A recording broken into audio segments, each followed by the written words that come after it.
real quick confession to make though. I am super nervous about this speech. It's not because I'm afraid of public speaking, I actually do that a lot, but the thought that's been waking me up almost every morning this week has been, what can I say to you tonight that's gonna matter? What can I say that's gonna be relevant to your lives beyond these 10 minutes we get to share together? And I desperately want these 10 minutes to matter.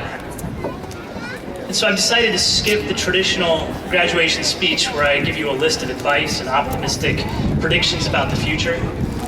I've decided instead to share one idea with you. Just one idea powerful enough not to change your lives, not to change even a situation that you happen to be in, but an idea powerful enough to change the way you experience life and the way you experience a situation.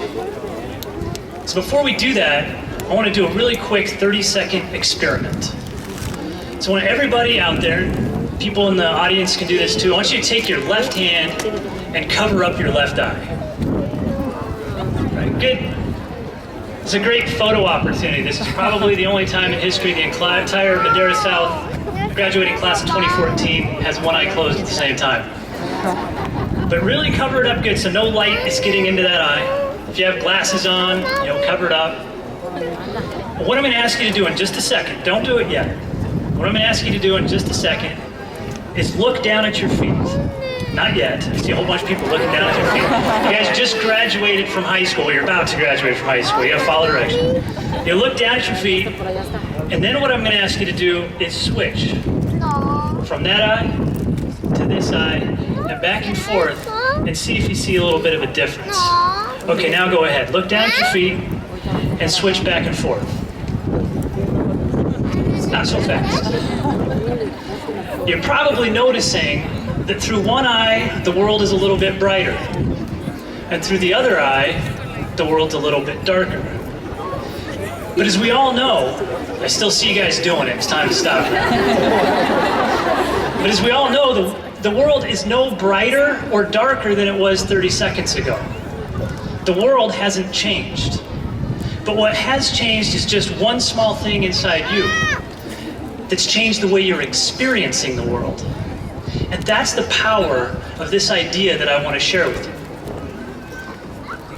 So raise your hand if in the last year, last month, maybe even the last week, you've been asked at least a dozen times what you are going to do with your life after graduation. That's kind of what I thought. You've probably been asked questions like, are you going to go to school, or are you going to go right into the workforce? What do you want to do for a living? Where are you going to live? Are you going to have a family? How many kids do you want to have? And on and on. And these are good questions. They're important questions. But I think even more important questions are these. How happy are you going to be? What are you going to do if you're not as happy as you want to be? And are you prepared to be happy? Because I think if we're all honest with ourselves, and you look at your future life, and you think, no matter where you live, no matter what you're doing for a profession, no matter how big your family is, what we all want is to be as happy as possible. So how do we do it? Karen Salmonson has a quote. It says, the difference between sad people and happy people is that sad people go around looking for awful things and awful people and events to put into a mental folder labeled proof life is awful. Where happy people go around looking for evidence of people and things and events to put into a mental folder labeled proof life is awesome. And in that sense, we get to be evidence collectors about everything that we do in life. And whichever folder you fill up with more stuff changes you just a little bit on the inside, and it changes how you're going to experience life and the particular events that happen. I'll give you an example. 2 years ago, just right at 2 years ago, I decided to run a 100-mile foot race. Oh boy, he's going to tell this story. And the rules were these. Anybody that could get from the starting line to the finish line 100 miles later in under 30 hours would get a belt buckle. And I thought that sounded like a really good idea, so I signed up.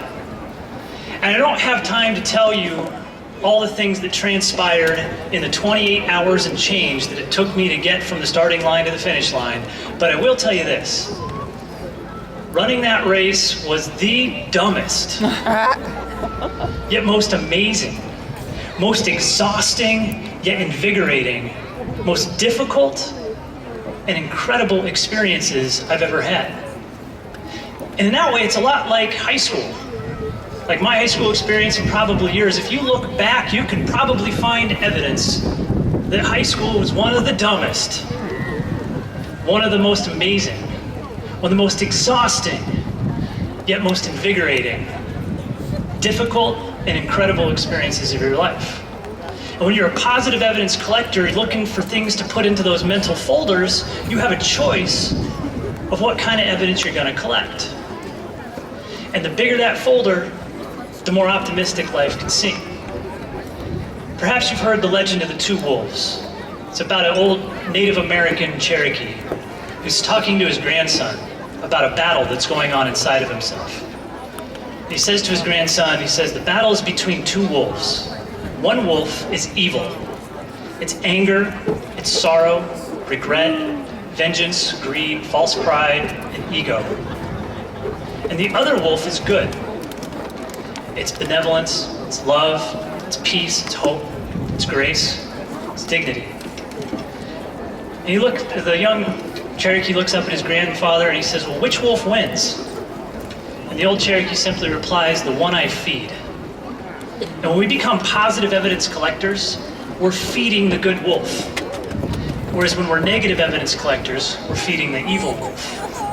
And in everything you do from this point forward for the rest of your life, we get a choice to be positive evidence collectors, feed the good wolf or the bad wolf. You could have a job right now, or maybe a relationship. You could look at that relationship and say, this is the dumbest, most amazing, exhausting yet invigorating, difficult and incredible relationship I have. Whichever side you look at, it doesn't change the relationship, but it changes you just a little bit inside, and therefore how you experience the relationship. So class of 2014, my hope, my wish for you, is that at some point in your futures, whether it be a week from now, a month from now, 10 years from now, when you find yourself in a set of difficult circumstances, or a situation where things aren't going as well as you hoped they would, when you're not quite as happy as you thought you would be, when the world doesn't seem quite as bright as it should be, I hope you'll take 30 seconds and cover up one eye. And in that 30 seconds, I hope you remember this idea, that you have the choice to be a positive evidence collector about that situation or a negative evidence collector, to feed the good wolf or to feed the evil wolf. And know that in that 30 seconds, you will not change the situation, but you can change how you experience the situation and make it seem just a little bit brighter and make yourself just a little bit happier. And if that idea is useful to you, a month from now, a year from now, or for your whole lives, if that makes your world a little brighter, makes you a little bit happier, then maybe, just maybe, these 10 minutes will have mattered. So class of 2014, I want to congratulate you on this amazing accomplishment, getting through high school. But more importantly, I want to wish each and every one of you the dumbest, most amazing, exhausting, yet invigorating, difficult, and incredible lives. Thank you very much.